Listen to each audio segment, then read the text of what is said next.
useless as your ally. You merely adopted the dark.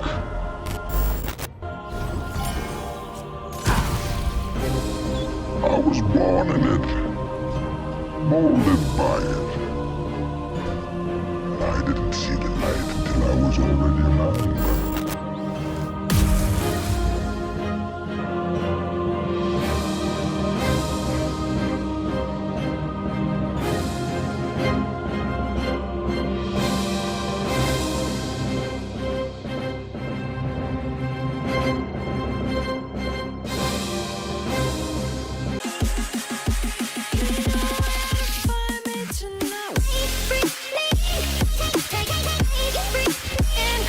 Hey, what's up guys? It's Toby from the Master Box Show and I hope you're having an amazing day. Heavy Crossbow Monster. That is the theme for today's build. I really wanted to showcase a build that will utilize being a heavy hitting striker while being a monster in controlling groups of enemies, rendering them useless. This build is modeled from the vampire hunter that's been chasing Asterion and was inspired by one of our amazing community members, Venom. We're gonna be playing with some fighter, board, and so much other stuff. Without further ado, I present to you the Headhunter. Enjoy. Alright, here we are now guys in our character creation screen. Again, this is where we will be building the foundation of our Headhunter for today. And before we start, all of the races that I'll be mentioning for this build is just for optimization. You can actually use any race that you prefer. I will also be using one of the origin characters just to show you guys that the build is pretty viable with any race that you can use. That being said, we're starting off with the Drow and the Dwarf. With the Dwarf, we'll be selecting the sub-race of the Dwaegar. I really like the Dwaegar because of the sub-race which is the superior dark vision as well as the Dwaegar resilience, giving us advantages against charmed and paralysis. But the coolest thing about the Dwaegar, it has a free invisibility spell on demand, so you can keep using this spell every battle. As for the Drow, we have this really nice race feature which is the Drow weapon training, granting us proficiency in rapier, short sword, and hand crossbow. The other one will be superior dark vision just like the Dwarf, Fey ancestry that has proficiency for charmed and sleep. For the sub-race, it doesn't matter, you can pick any sub-race that you prefer.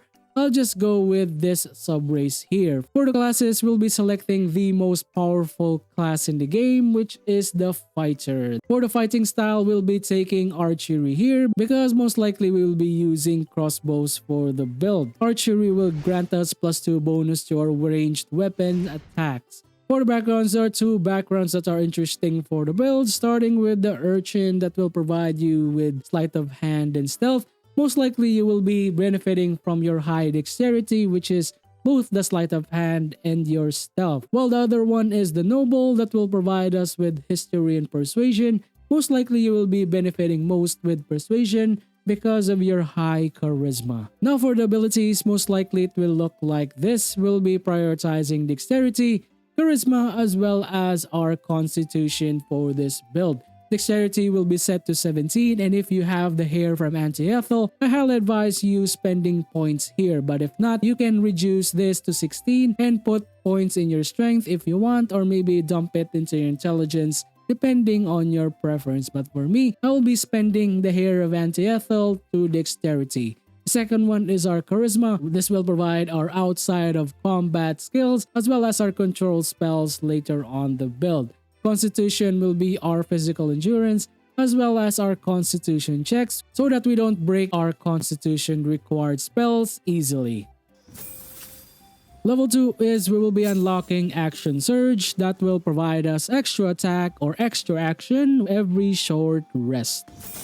As I mentioned earlier, we will just be taking Fighter level 3 because of the specialization that we'll be focusing on, which is the Battle Master. The Battle Master is the subclass that has the maneuvers. Maneuvers are really useful skills in order for us to CC our opponents as much as possible. So we'll be selecting the top 3 most useful of this, starting with the Disarming Attack. This has a chance to force the targets to drop their weapons that they are holding. Next up is Trip Attack. This has a chance to prone our enemies, as well as adding that 1d8 damage with just the cost of our superiority die. And finally, we will be taking Menacing Attack. This is one of the most useful things here because of the Frightened status. If you guys don't know, frightened enemies cannot move from their spot, so melee enemies will have a really bad experience whenever they get feared by you.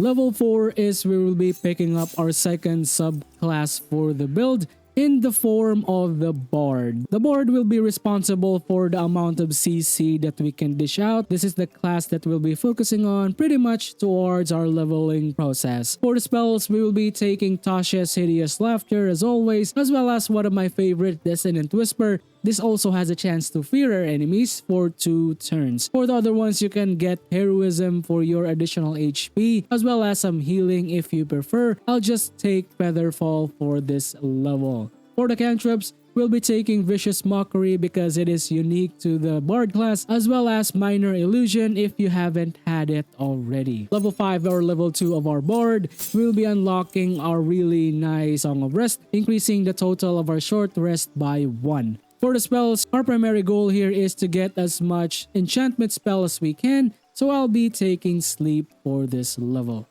Level 3 of the Bard, still focusing on the Bard class, we now unlock our second specialization of the build, and we will be taking the subclass which is the College of Swords. This will provide us with our flourishes, particularly the slashing flourished range, giving us the ability to attack 2 enemies at once. For the fighting style, it actually doesn't matter because we don't need this fighting style, but it is nice to have, so I'll just take 2 weapon fighting. For the spells, we'll be taking the most important thing here is the Hold Person. This is one of the monstrous CC abilities that we'll be casting most of the time to control as many enemies as we can. Level 7 of our character, which is level 4 of the Bard, we gain additional cantrips as well as spells, but the most important thing here is our first feat of the build, and we'll be taking Sharpshooter as early as possible in order for us to get that plus 10 additional damage to our ranged attacks. For the spells, we'll be taking Blindness here. Level 8 of our character, which is level 5 of our Bard, we will now be unlocking a more powerful version of our Bardic Inspiration, which is the improved Bardic Inspiration, increasing our Bardic Inspiration by plus 1d8 instead of a plus 1d4, which is the regular version. The other one here is the Font of Inspiration, granting us additional Bardic Inspiration whenever we do a short or long rest. For the spells, you can get any enchantment spells that you have. Hypnotic Pattern is what I advise here. It is a really nice illusion spell, hypnotizes enemies and rendering them useless for 2 turns. Level 9 is our extra attack. We will be provided with our secondary attack after our main attack. Now if you just arrived at level 10, we just increased the amount of our spell slots, which is our level 4 spell slot, and unlock our new spell here. We will be taking Confusion for this level. This will confuse our enemies and make them attack anyone that is unfortunate enough in their vicinity for 3 turns. Congratulations, you just arrived at level 11. This will be the final level that we'll be focusing on our Bard class, because we just unlocked our second feat of the build, which is Ability Improvement. We'll be increasing our charisma as much as possible in order for our enchantment spells to always hit our targets. For the spells, you can take any spell that you like. I'll just take Polymorph for this level. Finally, level 12 of our character, which is Bard level 9. We will now take our final subclass of the build, in the form of the Warlock. This will be the icing on the cake because we will be taking the subclass feature Great Old One just to have the mortal reminder. Whenever we land a critical hit with a creature and any nearby enemies must succeed a wisdom saving throw or become frightened until end of their turn. For the spells that you will be needing, you can get Hex as well as maybe Protection from Good and Evil if you haven't already, or just grab Charm Person if you like. Alright, now it's time for us to talk about the item setup that we'll be needing for the build. As usual, I have 2 builds for you guys today, starting with the early game build, that is Act 1 and Act 2, and the other one is for Act 3, which is the late game build. What's really cool about the Headhunter is that most of the items that you will be needing for your build is already located in Act 1 and Act 2, so most likely you will be really powerful in the early acts. We're starting off with our helmet, which is the Helm of Arcane Acuity. This will provide us battle acuity whenever we deal weapon attack damage. We'll be gaining Arcane Acuity for 2 turns. What's amazing about this helmet is it also translates to our ranged attacks. Arcane Acuity is a condition. This will provide us with +1 bonus to our spell attack rolls and spell DC for each remaining turn. Basically, it increases the chance for our spells to hit our targets. For the cloak, we will be taking Cloak of Protection, adding +1 to our AC,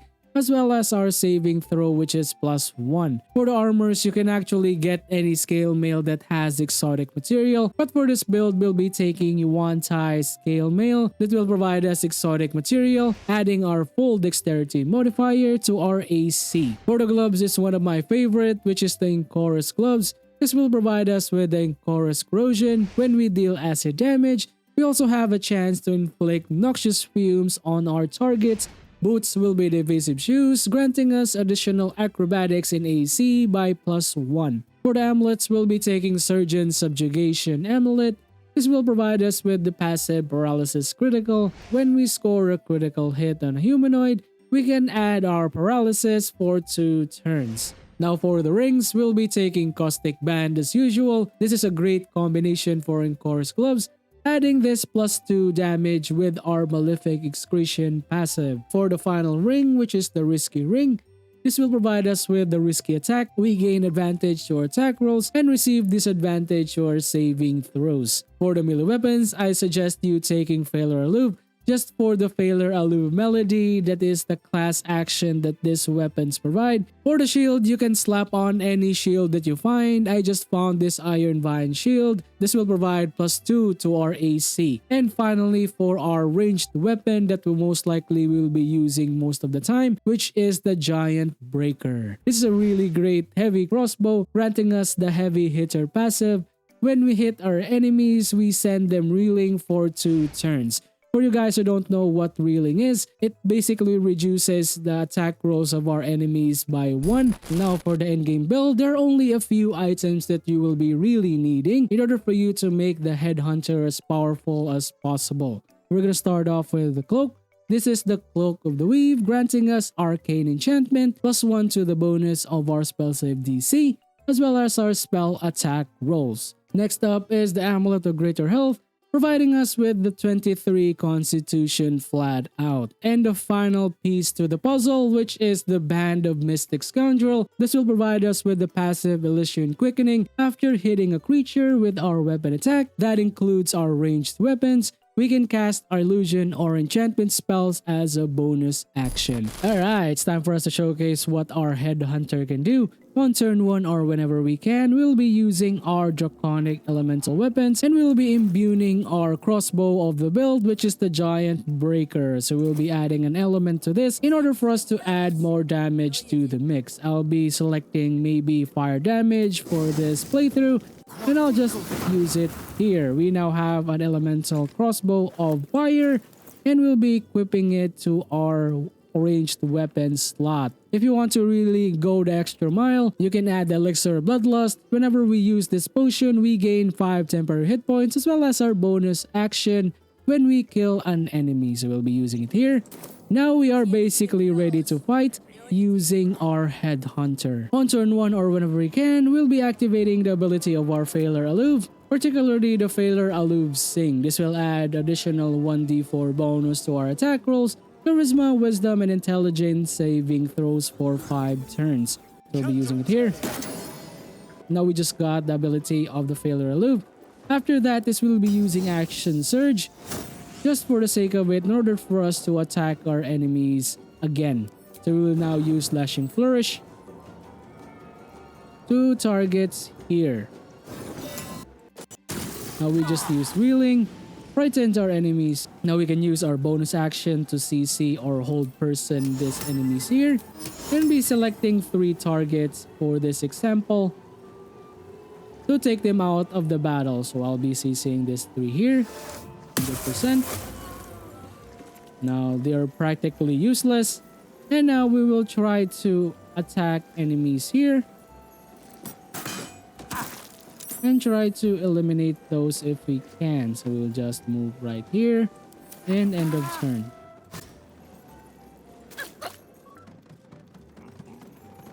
Now moving again. We will now try to eliminate the enemies that are not in our hold person. So we will start from this one. It's dead. Now we will use our slashing flourish and try to attack these enemies outside there. Almost dead. And try to maybe CC this enemy here using our menacing attack. This will fear our enemies and prevent them from moving once more. So we'll be moving here. Now we frightened the enemy. After that is we can cast our Dissonant Whisper. This will also frighten our enemies. We have a 100% chance for this to hit and we will be using here. Now we have 5 enemies that are CC'd and are unable to move. Now we can focus on other targets and eliminating those if we can. We're dead. Moving our location, ending our turn. They'll be taken in. Now it's our time to move once more. We'll try to eliminate this enemy here. Maybe let's use it's still on frightened status. Everything is frightened. I'll just add more Dissonant Whisper to this. Dead. Now let's try to use Slashing Flourish once more. One for this and one for this. It's dead.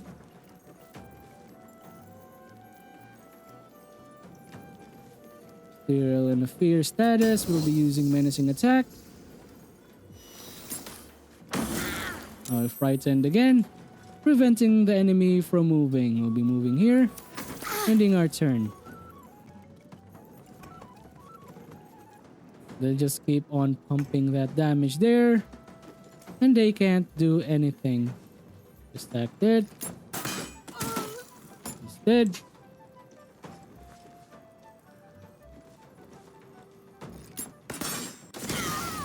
Another crit.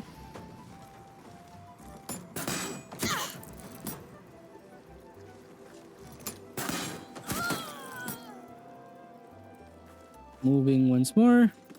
And ending our turn. Now it's one-on-one with the boss. And we will try to CC that boss there if we can. Most likely we can because of a really high arcane acuity that we got here. We'll just use our weapon attack. For this. Now we got successfully hit. We will use our bonus action to have 100% control to this enemy here. Now we are basically making it a target practice. Noxious fumes. And I'll just showcase to you guys how we bully this enemy here. This is there. Not a care in the world. We got a miss. Damn. Finishing up with our Vicious Mockery because why not? Free. Just move here. Attack. And attack once more. And maybe use Dissonant Whisper just for the sake of it. Have the fear. Finish up. Now he's dead. Alright guys, thank you for watching the video and watching me single-handedly massacring everybody with our Headhunter. It is a really fun build if you want to include it in your party. A powerful striker that can CC heaps of enemies whenever it wants. and doesn't care any other way with 100% success rate. Anyway, would love to know about your thoughts as well as your questions and clarifications in a comment down below. Don't forget to hit that like button if you guys like the video. It really lets me know that you guys are enjoying the builds. Shoutouts for all the people who subscribe and keep supporting the channel. I really appreciate you guys for all the amazing support, and for all the people who haven't subscribed yet, thank you for watching my videos, and I hope I earn your subscriptions in the future. But if I earn it today, please don't hesitate to hit that subscribe button. It really helps me out a lot. If you want to support me directly, please consider joining our D20 Rollers Club or maybe Patreon, would very much appreciated. Finally, that's it for me. Hope to see you soon on the next Master Box Show. Peace out. Bye guys.